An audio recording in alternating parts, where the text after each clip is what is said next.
요즘 장내 세균과 유산균 그리고 식이섬유에 대한 관심이 높죠. 우리의 장 속에는 약 100조 마리에 가까운 장내 세균이 살고 있는데요.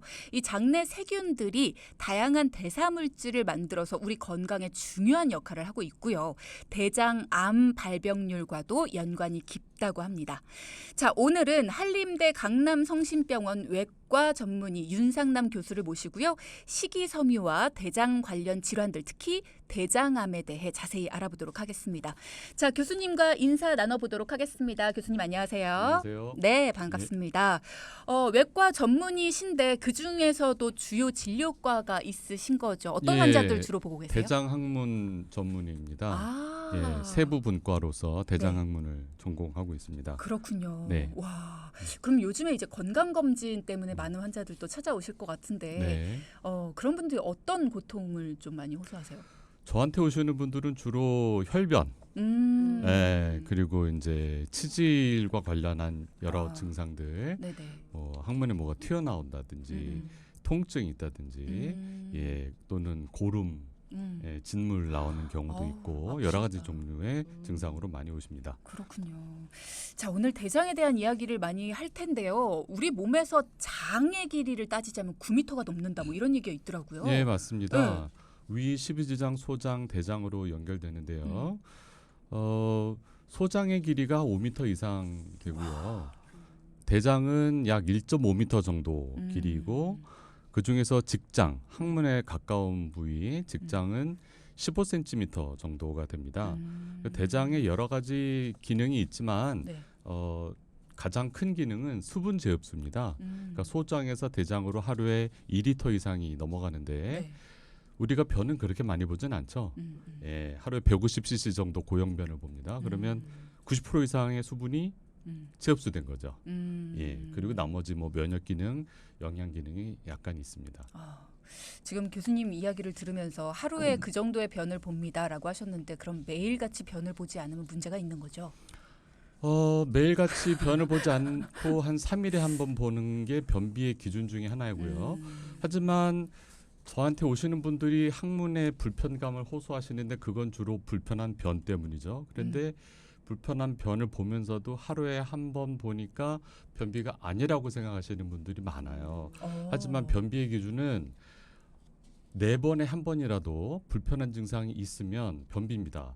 횟수 기준뿐만이 아니라 혈변이 나온다든지 통증이 있다든지 힘을 많이 주어서 변을 보아야 된다든지 손으로 이렇게 좀 해서 변을 보아야 된다든지 그런 모든 증상들이 변비의 기준이고요. 그래서 하루에 한 번 보더라도 그게 딱딱한 변이나 또는 딱딱한 변에서 발전해서 딱딱변 사이로 물변이 나오는 묽은 변 또는 뭐 많이 힘줘서 본다든지 피가 난다든지 그런 것들이 있다면 그게 변비죠. 그러니까 쉽게 말씀드리자면 정상변이 아닌 모든 증상은 일단은 변비라고 보아야 된다. 그렇군요. 네, 그렇습니다. 일단 장내 세균에 대한 이야기를 할 텐데 100조 마리나 산다라는 이야기를 앞서 드렸어요. 네. 와, 맞네요. 저희는 사실 세균하고 같이 삽니다. 무좀도 있고 진균, 바이러스도 있겠지만 바이러스는 정상 상태에서는 존재하지 않고요. 세균은 피부에도 많이 묻어 있고 장 내에도 굉장히 많습니다. 그래서 주로 그 소장에는 세균이 거의 없고요. 대장에 정상적으로 장내 세균총이 이제 그 균의 총체를 말하는 거죠. 장내 세균총이 100조 정도 있다고 알려져 있습니다. 그 여러 가지 세균들의 종류가 있는데 뭐 잘 아시다시피 대장균. 대장균은 평소에 뭐 큰 역할을 하지 않는데 이제 변이 새는 경우에 수술 후에 그때는 염증을 일으킬 수는 있고요. 그다음에 잘 아시는 유산균. 그다음에 뭐 좋지 않은 균이지만 농농균, 포도상구균 같은 것도 있고요. 그다음에 우리가 이제 유익한 세균이라고 부르는 박테로이데스나 프리보텔라, 루미노코쿠스 같은 유익한 세균들이 있습니다. 근데 이 하나하나를 다 기억하실 필요는 없고요. 유익한 세균, 유해한 세균, 유익균, 유해균 요 정도로 이해하시면 될 것 같고요. 유익균이 80% 이상을 차지해서 정상적으로 아무 증상 없이 소화 잘 시키고 사는 거고요. 네. 유해균은 평소에는 네. 적지만 문제가 발생했을 때 문제를 일으키는 거죠. 유익균이 그렇군요. 줄어드는 상황에서. 아, 그렇군요. 일단 교수님께 저희가 사전에 여쭤봤을 때 유산균이나 유익균 뭐 이런 것들도 중요하지만 식이섬유가 상당히 중요하다. 이런 말씀 주셨어요. 네, 맞습니다. 네. 식이섬유가 여러 가지 종류가 있고요. 그 식이섬유를 많이 드셔야 변비 예방에 도움이 됩니다. 그리고 또 중요한 것이 식이섬유 종류 중에 저항성 전분이라는 게 있는데요. 저항성이라는 뜻은 체내 소화 효소로 분해가 되지 않는 성분이라는 뜻이고 전분은 다 아시다시피 녹말가루 그런 종류 말하는 겁니다. 그래서 저항성 전분은 소장에까지 분해가 전혀 안 돼서 대장으로 넘어가고요. 대장에서 식이섬유와 똑같은 작용을 합니다. 그래서 이 저항성 전분이 긴 밧줄이라고 생각하면 이 긴 밧줄을 짧은 밧줄로 잘라 먹으면서 사는 게 유익균이고요. 그걸 영양분으로 삼는 거죠. 그러니까 우리 몸의 소화효소 대신에 유익균이 소화 분해를 시켜주는 거예요.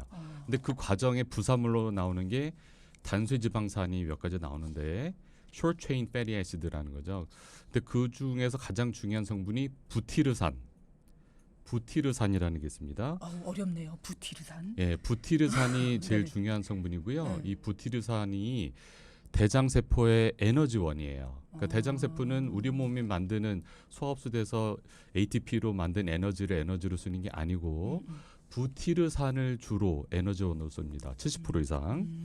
그리고 이 부티르산이 암세포의 잠열을 유도하고 스스로 죽도록 만들고 그다음에 인슐린 저항성을 낮춰줘서 당뇨병 예방과 비만에도 도움이 되는 것으로 동물 실험에서 다 증명이 됐고요. 네네.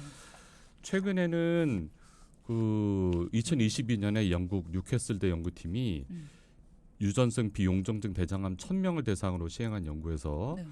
저항성 전분이 많이 함유되어 있는 게 그 덜 익은 바나나인데 완전히 그 부드러워진 거 말고 네. 조금 약간 딱딱한 녹색이 있고. 예. 그렇죠. 좀 응. 초록색. 응. 그거 하나를 하루에 하나씩 섭취시켜서 연구를 했는데요. 그걸로 저항성 전분을 공급한 것으로 보고 그런 저항성 전분을 충분히 섭취한 사람에서 안 한 사람보다 암 발생률이 60% 감소하였다. 그러니까 수치로 얘기하면 430명 중에 5명, 430명 중에 21명 이렇게 차이가 났다고 합니다. 이게 이론상으로만 있다가 실제로 증명된 사례입니다. 첫 번째 사례입니다. 저항성 전분이라는 게 당뇨병이나 비만을 실제로 낮춰주는 그런 수치가 네. 연구가 있는데 이게 네.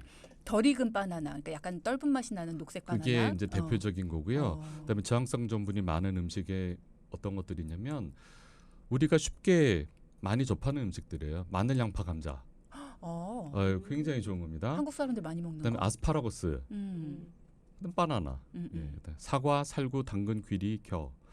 그다음에 곡물류에도 많이 있는데 이게 네. 따뜻한 밥보다는 찬 밥에서 이 함유량이 올라간다고 합니다. 그래서 찬밥으로 먹는 게 더 도움이 갓 된다 지은 밥 그러네요. 말고 식힌 밥. 예, 따뜻한 밥보다. 예.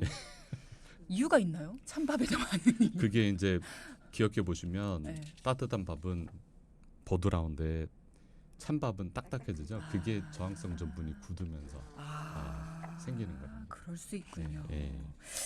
그런 말도 있더라고요. 식이섬유가 혈당 스파이크를 막아준다. 예, 이게 그 얘기입니다. 그 인슐린 저항성을 낮춰주는 거예요. 인슐린 저항성이라는 게 뭐냐면 인슐린이 나와도 인슐린이 있어도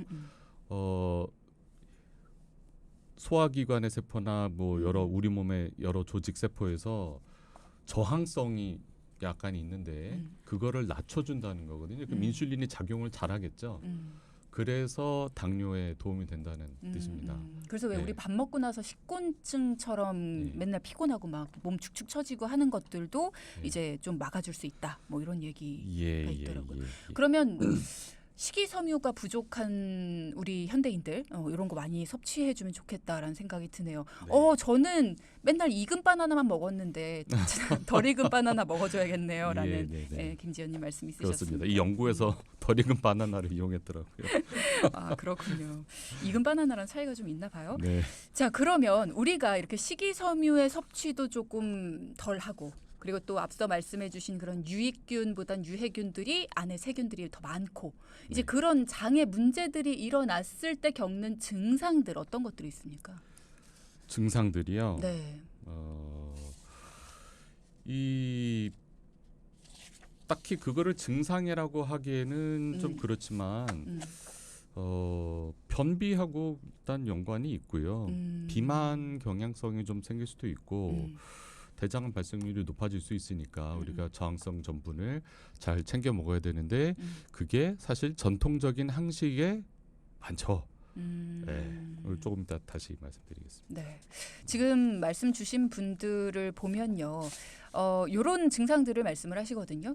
3145님께서는 매운 거나 신 거, 짠 거, 인스턴트 식품 요런 거를 먹었을 때 배가 많이 아프고 가스가 차고 심할 때 설사까지도 합니다. 그리고 설사를 하고 나면 편해지고 다시 정상이 네. 되거든요. 라는 말씀.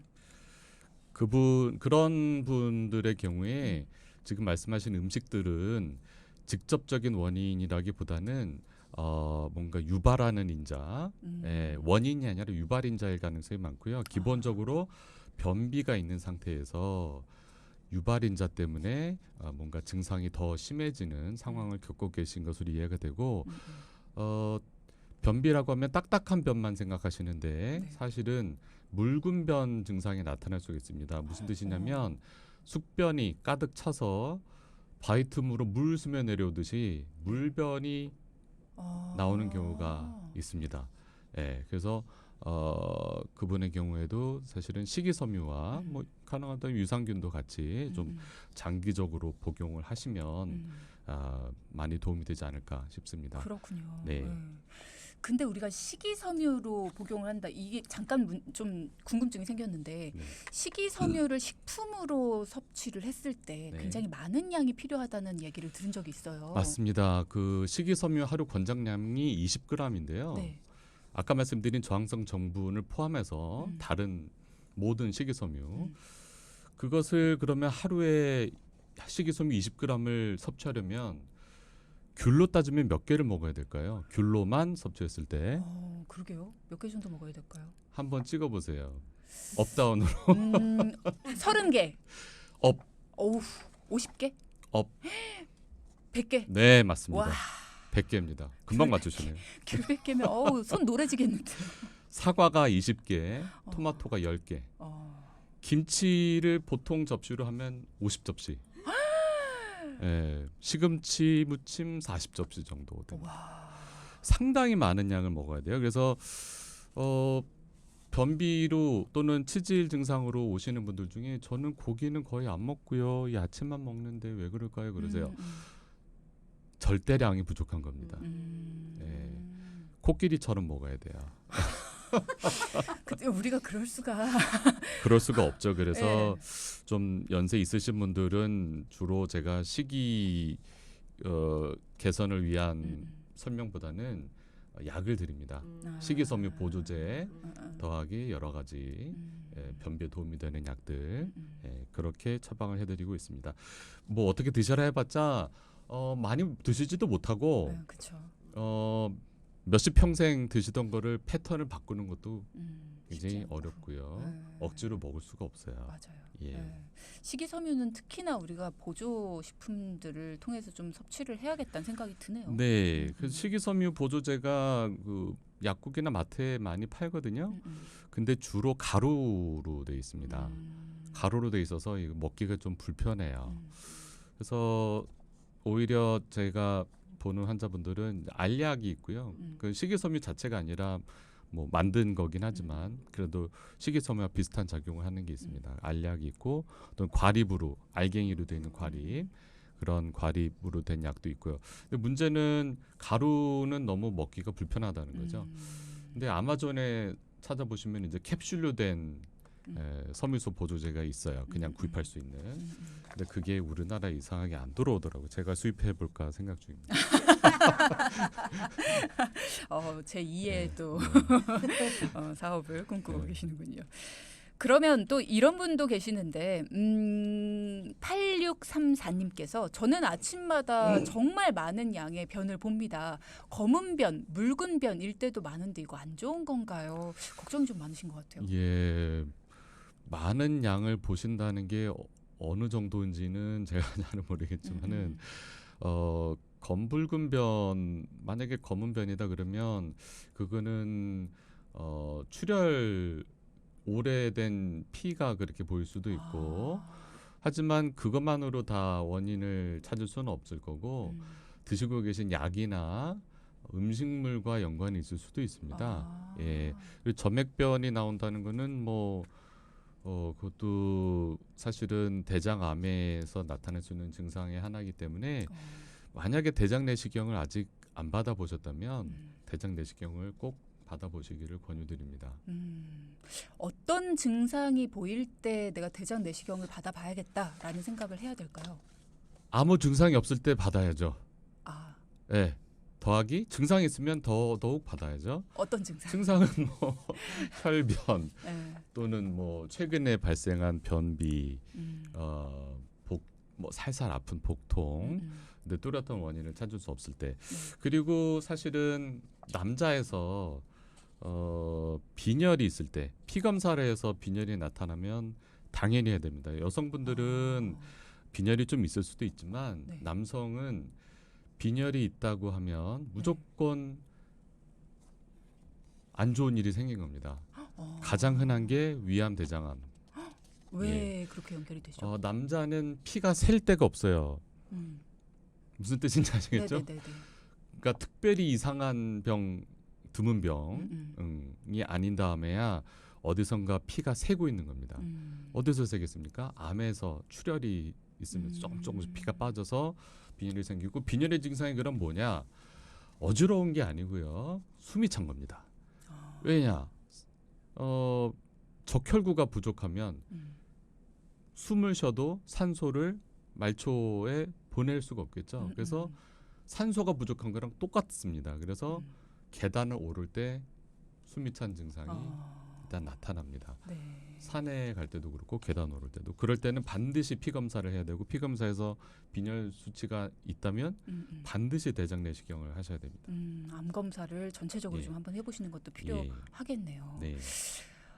요즘에는 젊은 층에서도 대장암 환자가 급증하고 있다라고 하던데, 대장암 환자가 우리나라에서 사실 위암 다음으로 2위이지 않습니까? 왜 이렇게 많아질까요? 지금 3위, 4위를 다투고 있긴 한데요. 좀 더 내려가고. 예, 위암만큼 많습니다. 예전에는 위암이 제일 많았고 소화기 계통에서 대장암은 많지 않았는데, 최근에는 대장암이 위암만큼 많아졌습니다. 거의 비슷한 수준으로. 네. 그리고 우리나라가 수치스럽게도 전 세계 1위예요. 맞아요. 대장암 네. 발생률이. 2015년에 이미 1위를 달성했고요. 전 세계 평균이 10만 명당 17.2명인데 우리나라가 45명 대장암이 발생합니다. 2배 이상이네요. 굉장히 많은 거죠. 아시아 평균이 13.7명이고요.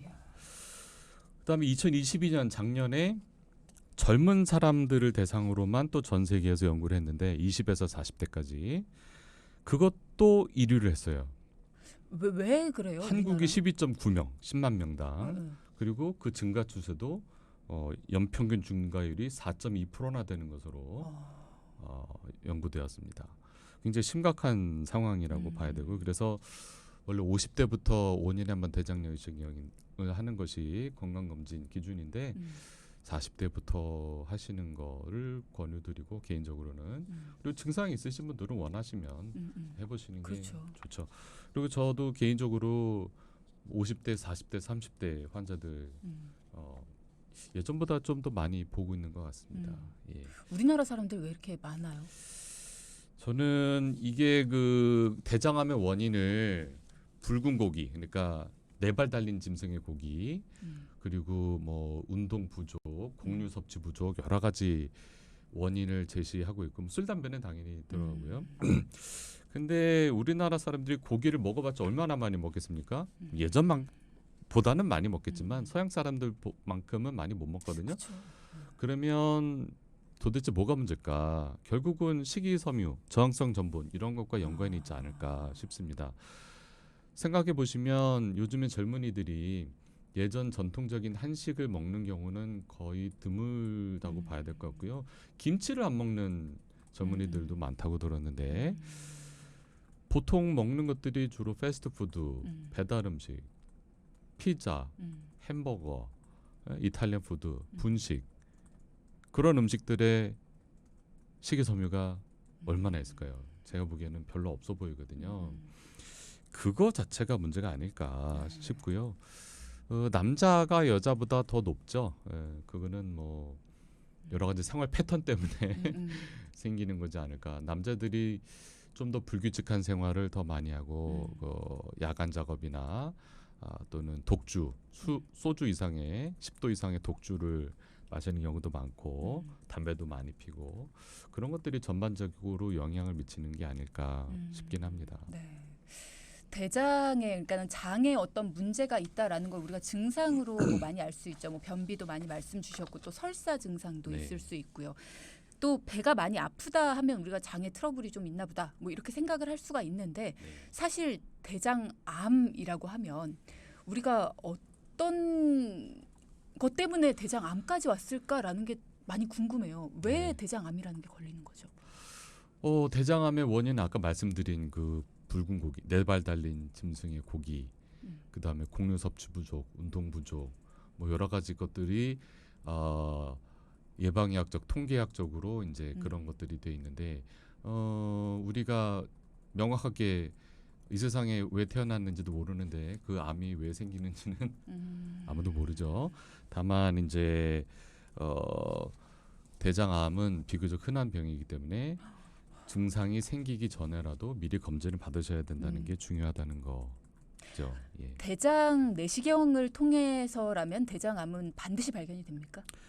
예, 거의 발견이 된다고 보시면 되고 다만 작은 선종, 용종, 조그만 용종 같은 경우에는 놓칠 가능성이 좀 있기 때문에 5년에 한 번 하시는 거는 조금 위험할 수 있고 저는 개인적으로 2, 3년에 한 번 대장 내시경을 받기를 권유드립니다. 동굴 탐험 비슷한 검사이기 때문에 예, 굴곡진 곳에는 안 보이는 사각지대가 있을 수 있거든요. 큰 암은 암으로 이미 자란 것을 놓치는 경우는 거의 없습니다. 근데 작은 용종은 놓칠 수도 있죠. 그게 자라는데 어느 정도 시간이 걸려요? 보통 10에서 12년 걸려서 선종이 선암, 대장암으로 발전하는 것으로 알려져 있습니다. 그런데 그건 개인차가 있고요. 유전성인 경우에는 가족성 용종증의 경우 그거는 용종이 대장에 100개 이상 생기는 유전성 질환인데 좀 더 빨리 암으로 발전하는 것으로 돼 있고 유전성 비용종증 대장암의 경우에는 특히나 원래는 용종이 암으로 가는데 10에서 12년 걸리는데 유전성 비용종증 대장암은 전반적인 유전자의 불안정성이 생기는 유전병이어서 1, 2년 만에도 암으로 발전하는 것으로 되어 있습니다. 그렇군요. 예. 사실 대장 내시경을 했을 때 할 때마다 용종을 떼시는 분들도 있으시거든요. 지금 문자창으로도 208 하나님이 저희 23살 딸이 2021년도에 건강검진을 하고 대장 용종 3개를 제거했습니다. 그런데 올해 검진에서도 용종 1개를 제거했는데 이렇게 자주 용종이 생겨도 괜찮은 걸까요? 자주 생길수록 암 발생 확률이 높아지는 거겠죠. 용종이 생기는 이유는 유전성 요인, 가족적인 요인, 그다음 환경적인 요인 뭐 여러 가지가 있고요. 제거를 해서 암으로 발전하는 것을 예방하는 것이 당연히 중요하고 염려를 하실 것이 아니라 계속 대장 내시경을 하셔야 되는 상황인 거고요. 안 하시면 안 되죠. 그렇죠. 그런데 이제 문제 확인을 해봐야 될 것이 용종에는 여러 가지 종류가 있거든요. 모양이 이렇게 튀어나와 있으면 그게 다 용종인데 용종에는 선종성 용종, 암으로 변하는 선종성 용종 외에도 염증성 용종과 과증식성 용종이 있습니다. 그 두 가지는 암하고 전혀 관계가 없습니다. 그래서 그 젊은 나이에 용종이 발견되셨다고 하니 아마 다른 종류의 용종일 가능성에 대해서 좀 더 자세히 확인해 보셨으면 좋겠습니다. 선종이 아니라 염증성이거나 과증식성 용종일 경우에는 크게 걱정 안 하셔도 괜찮다. 예, 그리고 용종이 발견됐을 때, 특히 선종성 용종이 발견됐을 때 대장 내시경을 다시 받아야 되는 시기는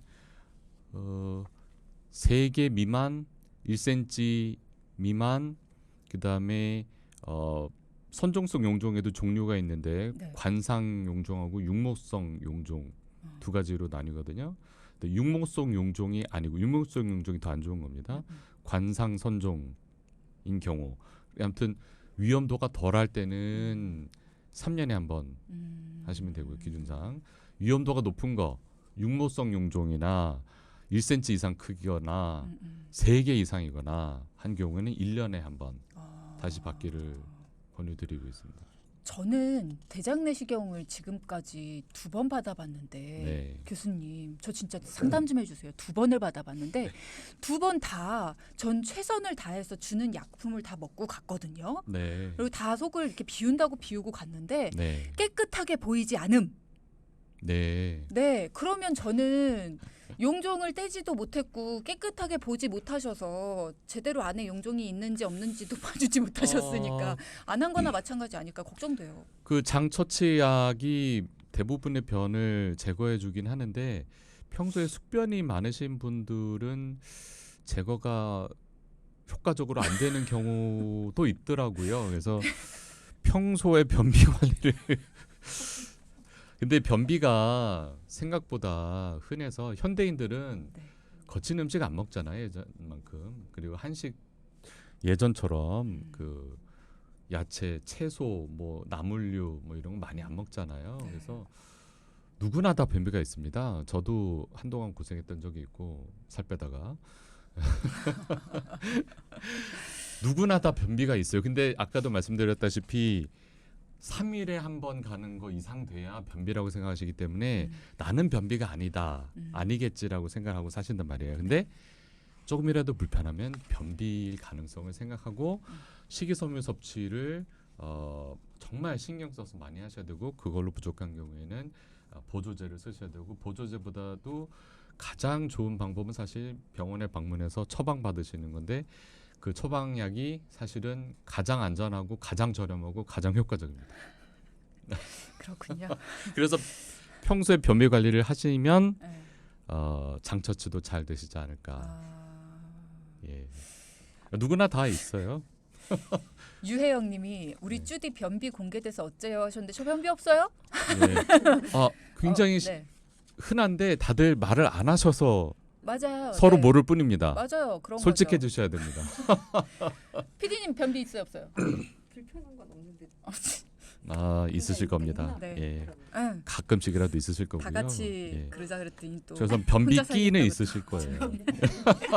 이렇게 말씀드려야 마음이 편하시겠죠? 3773님께서 그런 말씀 주셨어요. 저는 뭘 먹기만 하면 화장실이 굉장히 급해지는데 막상 가도 변이 안 나오고 계속 속만 불편합니다. 어떻게 해야 될까요? 그것도 뭐 결국은 변비 증상으로 봐야 되지 않을까. 예. 배출이 잘 안 되시는 거잖아요, 결국. 예. 물론 이제 그 골반 저증후군 또는 폐쇄성 변비라고 해서 이 직장이나 학문 쪽에 골반 저근육의 문제 때문에 변을 못 보시는 경우도 없진 않지만 그럼에도 불구하고 식이섬유 섭취를 많이 하셔서 변비 예방을 하시는 것이 뭐 다른 말이 다 필요 없고요. 예, 무조건 식이섬유 섭취를 많이 하셔야 그렇죠. 됩니다. 근데 이런 분들 꼭 가가지고 화장실에 1시간씩 막 이렇게 앉아 계시는 분들 예. 많잖아요. 예. 이러면 또 치질 같은 게 또 그렇죠.